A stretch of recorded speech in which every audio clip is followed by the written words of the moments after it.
Alors vous allez voir, j'ai pas un langage aussi émagé et distrayant que Stéphane, hein. Moi, je suis plus techno, on peut dire. Mais voilà, mesdames, messieurs, je voulais remercier d'abord Euronext et Stéphane pour me donner l'opportunité de conclure cette conférence.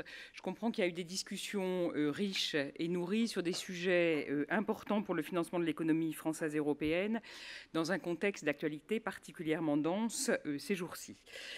Alors, plusieurs évolutions sont actuellement à l'œuvre sur la place de Paris, vous les connaissez bien, et plus largement en Europe pour les activités de marché. La première évolution, et Stéphane en a parlé, c'est évidemment le Brexit et plus globalement l'avenir de la construction européenne. Il y a des questions fondamentales qui se posent à nous. Quelle sera l'organisation des services financiers dans les années à venir en Europe? Quel rôle de la City dans les années qui viennent? Et surtout, de notre point de vue, quel devenir pour la place de Paris qui doit faire valoir ses nombreux atouts? Deuxième évolution, là aussi assez structurante, c'est bien évidemment les transformations en cours des différents modèles économiques du secteur financier, le développement croissant des financements de marché, l'apparition de nouveaux modèles parfois disruptifs comme les fintech, l'économie collaborative. Et de mon point de vue, il est important que le paysage réglementaire évolue en parallèle, accompagne ces évolutions, soutienne la diversification des sources de financement, facilite les innovations financières utiles dans des conditions de sécurité satisfaisantes. Et ça, c'est de la responsabilité en partie des pouvoirs publics. La troisième évolution, c'est l'entrée en vigueur, un peu dans moins d'un an désormais, de la directive et du règlement MIF 2, qui va être structurante pour l'activité de nombreux services de marché. Et si ces textes vont permettre d'améliorer l'efficience et la transparence des marchés d'instruments financiers, ils demandent un travail de préparation important pour la place de Paris dans les mois qui viennent. Donc ces différentes évolutions vont nécessiter votre attention, notre attention. Et je sais, et pour nous c'est très important, de pouvoir compter sur le dialogue étroit que nous entretenons avec Euronext, avec l'ensemble des acteurs de marché, pour les aborder avec sérénité et détermination et dans un esprit d'équipe et de travailler ensemble. Alors, peut-être j'aimerais partager aujourd'hui avec vous quelques éléments d'analyse et de perspective pour la place de Paris, plus spécifiquement, avec trois grands messages. D'abord, le premier message, c'est que la place de Paris, et j'en suis convaincue, a des atouts certains dans la compétition internationale et européenne, et ça en fait une place de référence. On est une place de référence en Europe continentale. Notre force, c'est tout d'abord notre capacité à satisfaire efficacement les besoins des acteurs de l'économie réelle. La capitalisation des entreprises cotées par Euronext représente 40% de la capitalisation boursière de la zone euro. En 2015, 30 milliards de capitaux ont été levés, donc 4,6 milliards pour les PME et ETI. Stéphane parlait tout à l'heure de Kérikou en disant on est petit mais vaillant. Je crois que ça caractérise bien la situation. Et le rôle de la place de Paris et d'Euronext est un élément clé de la solidité de la place et de ses infrastructures. La place de Paris est évidemment forte grâce à son industrie bancaire et à sa gestion d'actifs, toutes deux de classe mondiale. Alors ce constat n'est pas simplement statique, mais au contraire s'inscrit dans une dynamique. Et c'est intéressant de voir par exemple les introductions en bourse des ETI. Les entreprises trouvent à Paris un écosystème de financement intéressant. Comme l'a dit Stéphane, le secteur technologique est particulièrement bien représenté. La France est au 3e rang mondial des entreprises les plus innovantes. Et 2016 a vu plusieurs de ces entreprises s'introduire sur Euronext ou sur Alternext, qu'elles soient issues des biotechnologies, des services informatiques ou de l'industrie. C'est en France que certaines de ces plus grandes entreprises technologiques mondiales ont fait le choix de développer leurs équipes d'innovation pour profiter d'un cadre très favorable, avec notre système de formation de qualité, une large réserve de talents et évidemment aussi le rôle particulier du crédit d'impôt recherche qui est particulièrement apprécié et a un effet incitatif important. Alors l'ouverture de la place à de nouveaux modèles économiques et à de nouvelles opportunités est encouragée par le régulateur et le superviseur. Les pouvoirs publics se sont efforcés d'accompagner au cours de ces années un certain nombre de réformes, avec un rôle éminent en la matière du comité Paris 2020. Et notre ambition est bien de construire la place financière de demain, creuser de l'innovation et de nouveaux métiers financiers, la capitale de la smart finance, comme l'avait déjà indiqué Manuel Valls aux Journées d'Europlace l'été dernier. Alors, je vais illustrer 5 actions particulières qui me paraissent importantes et symboliques de cet effort d'innovation. Tout d'abord, la modernisation du marché de financement de court terme avec donc celui des titres de créances négociables. Ce marché de plus de 310 milliards est désormais plus simple d'utilisation, plus aisément accessible à toute entreprise, où qu'elle soit. Deuxièmement, c'est à Paris qu'a été inventé l'EuroPP, qui permet de financer par placement privé les entreprises européennes. Un décollage rapide pour ce marché, mais qui est désormais confronté à un ralentissement, et je crois que de notre responsabilité collective de le relancer. Troisièmement, Paris est également engagé dans le financement de long terme, et les premiers agréments au niveau européen pour les fonds d'investissement de long terme, avec le terme barbare de LTIF, ont été donnés à des fonds français en 2016. Quatrièmement, nous avons défini le premier cadre complet et sûr en Europe pour permettre aux fonds d'investissement de prêter en direct et de renforcer ainsi la diversification des sources de financement pour les entreprises.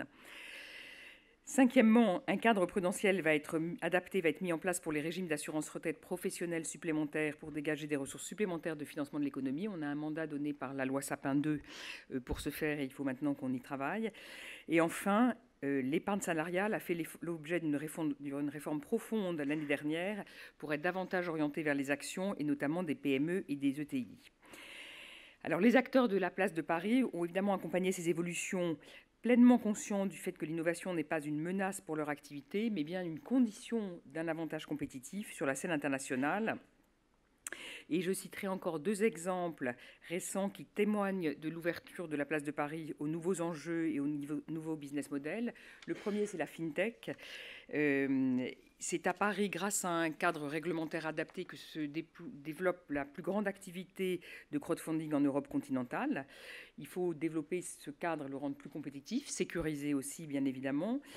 Et nous sommes également, et Stéphane aussi l'a cité, un des premiers pays au monde, sinon le premier, à donner une valeur juridique aux transactions financières se déroulant sur une blockchain, avec l'expérience des mini-bons, qui est de ce point de vue-là très novatrice en matière réglementaire. Et dans ce cadre-là, je me félicite des engagements forts pris par l'AMF et la CPR en faveur des nouvelles activités liées au FinTech, qui est la preuve, vraiment l'incarnation de l'ouverture et de la qualité de nos superviseurs. Et là aussi, c'est un avantage compétitif important dans le contexte actuel qu'on connaît, sans créer de régime réglementaire à plusieurs vitesses qui pourrait nuire à la crédibilité des nouveaux entrants, mais donc un cadre qui sera adapté à ces nouveaux entrants. Deuxième domaine d'innovation que je voulais mentionner ce soir, c'est la finance verte, qui est une des forces de la place de Paris. Je salue l'initiative de Paris Green Financial Center qui permet d'envisager le financement de la transition vers une économie résiliente et bas carbone et positionne Paris comme une place leader dans le monde. Des initiatives fortes ont été prises par les acteurs publics, avec la création d'un label ISR pour certains fonds d'investissement et par l'adoption de mesures législatives, avec l'article 173 de la loi de transition énergétique, qui a fait l'objet de nombreux débats, mais qui a trouvé un équilibre, afin de pouvoir financer des politiques publiques en lien avec la lutte contre le changement climatique de manière innovante. L'agence France Trésor contribue à ces innovations avec le lancement tout récent de la première obligation verte d'État, la plus grande, en tous les cas au niveau européen, qui vise à offrir d'une certaine façon le meilleur des deux mondes, à savoir la liquidité de l'OAT et les meilleurs standards en matière de green bonds. Et donc, ça y est, l'initiative est en cours et on est dans la phase de roadshow. Ce financement clé de la place de Paris au sein du secteur financier européen n'est possible que parce que la France a fait le choix clair de l'ouverture européenne au service du marché intérieur, de la croissance et de l'emploi. Et c'est pour ça que nous avons été parmi les premiers défenseurs de l'Union des marchés de capitaux, dont l'objectif est de continuer à diversifier et renforcer les sources de financement pour les entreprises et rendre nos systèmes financiers plus efficaces.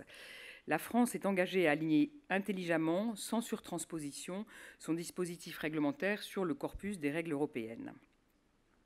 Alors, deuxième message, au-delà de ces grands changements qui bouleversent l'activité et dans laquelle est l'activité de la place de Paris, c'est le fait que les pouvoirs publics sont déterminés à poursuivre l'amélioration de la compétitivité et de l'attractivité de la place de Paris en 2017. Cette volonté s'inscrit évidemment dans le contexte de la décision du Royaume-Uni de quitter l'Union européenne.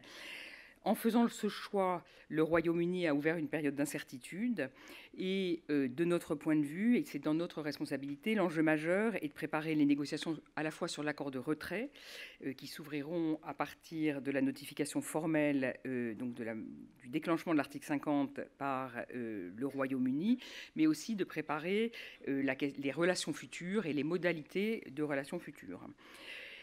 Les chefs d'État et de gouvernement des 27 ont clairement défini la position de l'Union européenne. Il n'y aura pas de marché intérieur et d'accès au marché intérieur à la carte. Il n'y a pas de pick and choose. Cet accès doit s'accompagner des 4 libertés fondamentales, liberté de circulation des personnes, des biens, des services et des capitaux, d'une participation au budget de l'Union européenne et d'une compétence juridictionnelle de la Cour de justice de l'Union européenne, car on oublie trop souvent que l'Union européenne, c'est aussi, et sur beaucoup, une construction juridique qui permet d'assurer une égalité de traitement et une application conforme du droit à travers 28 ou 27 pays.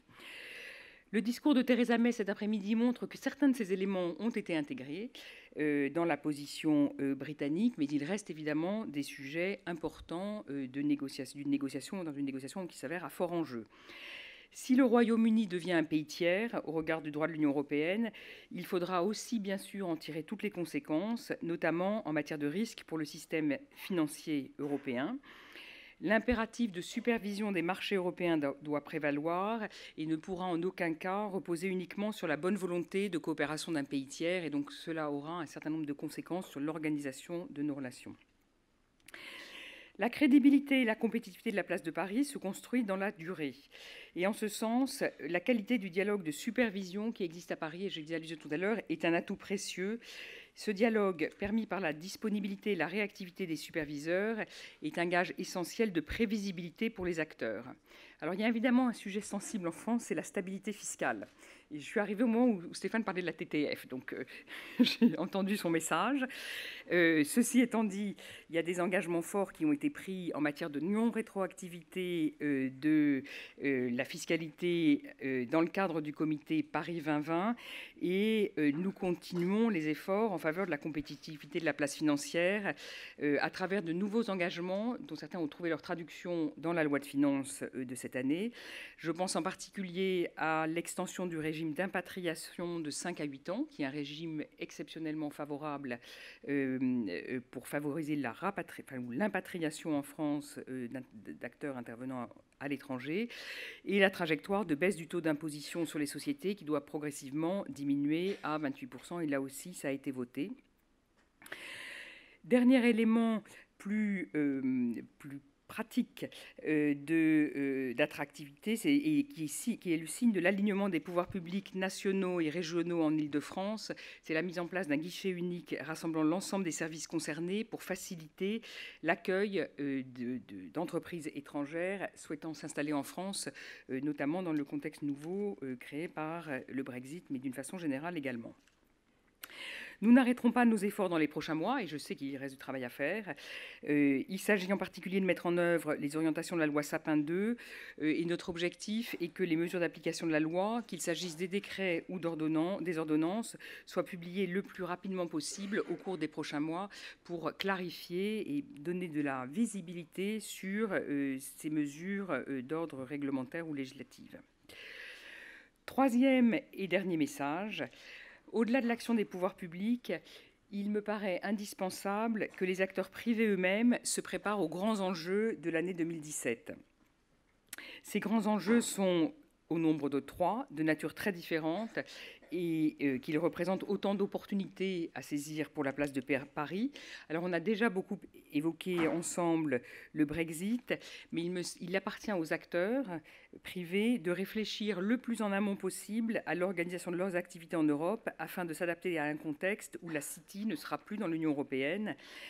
Et il est important que les acteurs analysent bien toutes les conséquences légales et opérationnelles du Brexit, et je sais que les travaux ont déjà très largement commencé. L'objectif étant d'éviter tout cliff effect ou rupture qui serait néfaste à leurs opérations et à la stabilité financière de l'Union. Mais il me paraît important de rappeler que toute la confiance que l'on a dans le fait que le financement de l'économie européenne devra et pourra s'accommoder d'un rôle moindre de la City et ne pas se laisser influencer par la rhétorique selon laquelle un moindre rôle de la TTI serait néfaste à l'ensemble de l'Union européenne. Je pense qu'on a tout à fait les moyens de créer et de faire face à des évolutions de ce type. Nous disposons en effet dans l'Union européenne de grandes banques, d'infrastructures de marché robustes, d'une épargne abondante, gérée de manière efficace par nos investisseurs institutionnels, qu'ils soient assureurs ou gestionnaires d'actifs, et nous avons donc absolument tous les atouts pour faire face à ce nouvel environnement. Le deuxième enjeu, et je l'ai aussi déjà évoqué, c'est la mutation des modèles économiques et le développement de nouvelles technologies. Il est de la responsabilité de l'ensemble des acteurs de marché d'améliorer sans cesse leur offre pour fournir aux émetteurs et aux investisseurs le meilleur service. Et on a vu que c'était bien le cas d'Euronext, au meilleur prix. La vague FinTech est à cet égard une formidable opportunité à saisir pour les acteurs de la place, qu'ils soient des acteurs établis ou des nouveaux entrants. Nous avons déjà pu mesurer les effets très positifs de la mobilisation des acteurs sur l'amélioration de la compétitivité de plusieurs métiers de la place. Je prends pour exemple le secteur de la gestion d'actifs qui a beaucoup travaillé dans les derniers mois pour améliorer la visibilité et la distribution des fonds d'investissement français à l'étranger. Les résultats de l'initiative conjointe FROG de l'AFG et de l'AMF témoignent de ce dynamisme de la place, de l'excellente coopération entre les acteurs et de leur engagement pour travailler à sa compétitivité avec beaucoup de succès. Et je salue également la mobilisation des acteurs de la place autour d'Europlace, qui a su réunir les acteurs pour réfléchir aux atouts et éléments d'attractivité afin de mieux les promouvoir. C'est un point d'appui extrêmement important pour l'action des pouvoirs publics. J'appelle donc les membres de la place à continuer en 2017 leur mobilisation sur ces enjeux importants pour le futur de notre place commune. Enfin, troisième enjeu que je ne peux manquer d'évoquer dans cette enceinte, c'est le mouvement actuel de consolidation des infrastructures de marché européennes. Les questions de concurrence et de stabilité financière que pose ce mouvement ne concernent pas que les pouvoirs publics, mais elles doivent être prises à bras-le-corps par tous ceux qui interviennent sur ces marchés. Donc il y a des procédures qui sont en cours. On ne peut évidemment pas, comme le disait Stéphane tout à l'heure, elles sont en cours et il ne nous appartient pas de les commenter, mais il y a des enjeux qui sont importants sur lesquels nous pouvons intervenir et nous devons intervenir. Pour conclure, je compte sur le fait que tous les acteurs financiers implantés à Paris continuent à alimenter notre dialogue et nos réflexions et la réflexion des pouvoirs publics en général sur la compétitivité de la place à travers des contributions constructives sur tous les enjeux d'attractivité que vous aurez identifiés, la qualité, la franchise, parfois la régularité de ce dialogue est pour nous extrêmement précieux. On ne peut pas répondre à toutes les propositions, les sollicitations, les recommandations qui sont faites, mais c'est pour nous une façon de continuer à avancer et à faire progresser le cadre général et nos intérêts communs de façon constructive. Je vous remercie à la fois pour ces contributions et pour votre attention.